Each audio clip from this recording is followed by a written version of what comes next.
Across the Bay, written and illustrated by Carlos Aponte.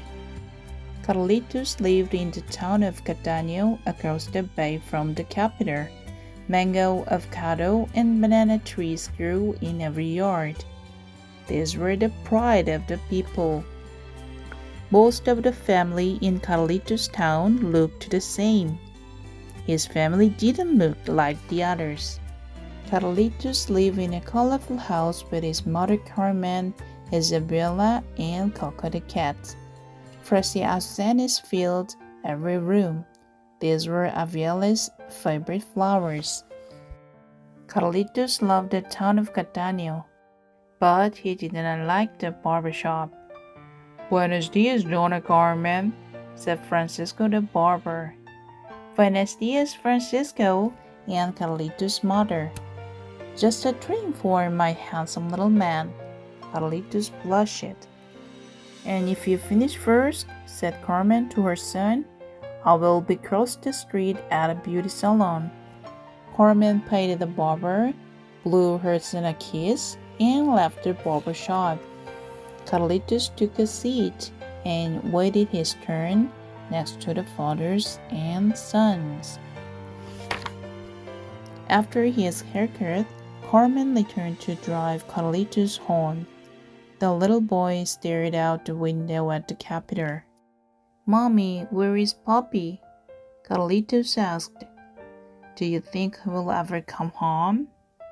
Carlitos, your father is across the bay, said Carmen.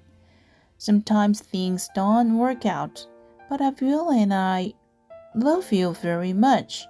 Are you happy with this? Carlitos nodded. He was happy, but he always wondered about his father.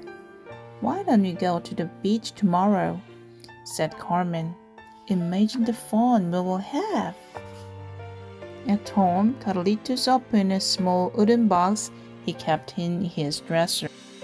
Under a pile of cards and comics, he found an old photo of his father. I will find you, Poppy, the little boy said, tucking the photo in his pocket. Next, he grabbed some money Abuela had slipped under his pillow. He tiptoed quietly out the front door and straight to the ferry terminal. Carlitos bought a ticket and sat by the window. So far, so good, he thought.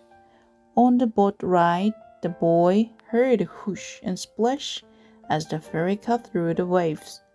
The ancient city of old San Juan grew bigger and bigger.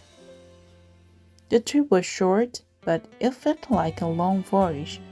When he entered the city, it looked like a maze. On a sunny corner, Carlitos approaches a figuera shaving iced treats. Excuse me, said the boy. Do you know this man? He showed the ice vendor the photo.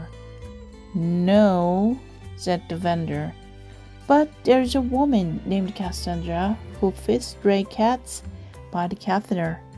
She lived very long and seen many faces. Perhaps she can help you find him. In a park by the catheter, cats rounded in the shade. Some napped behind trees. I'm looking for someone, Carlitos told a woman named Cassandra. Do you know this man? Said Cassandra. She looked at the photo. I know more cats than people these days. San Juan might seem small, but it's a big place. You might have to travel the whole city. And so he did. In a colorful plaza, old men played dominoes. Carlitos asked one man about his father, then another, but no one knew his puppy. On San Sebastian streets, people wore colorful costumes and sang and danced to the rhythm of guitars.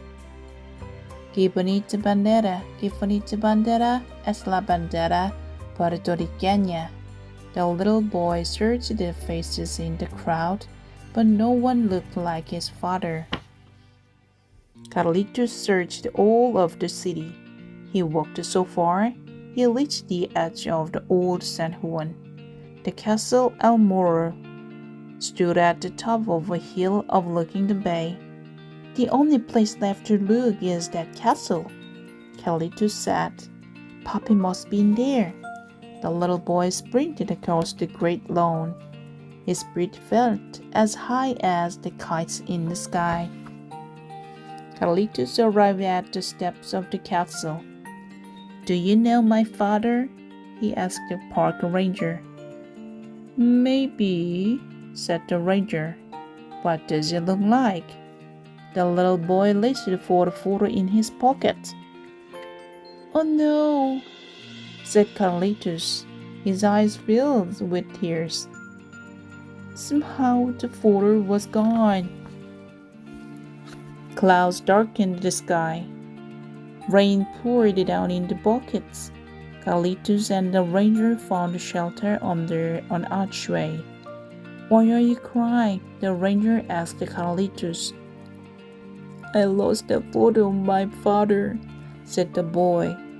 "Do you remember what it looks like?" asked the ranger. Carlitos said, "Yes."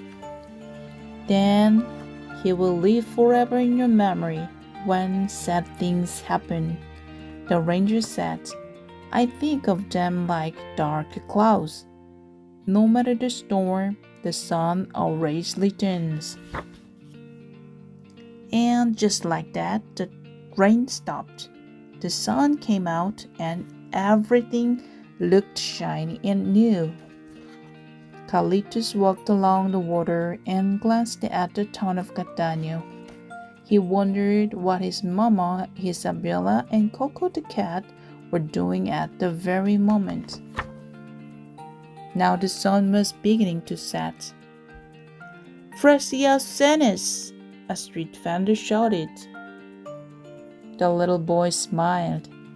He handed the vendor some money and bought a fresh bouquet for Abiela. With flowers in hand, Carlitos raced back toward the ferry. His family was calling from across the bay, and Carlitos couldn't wait to see them.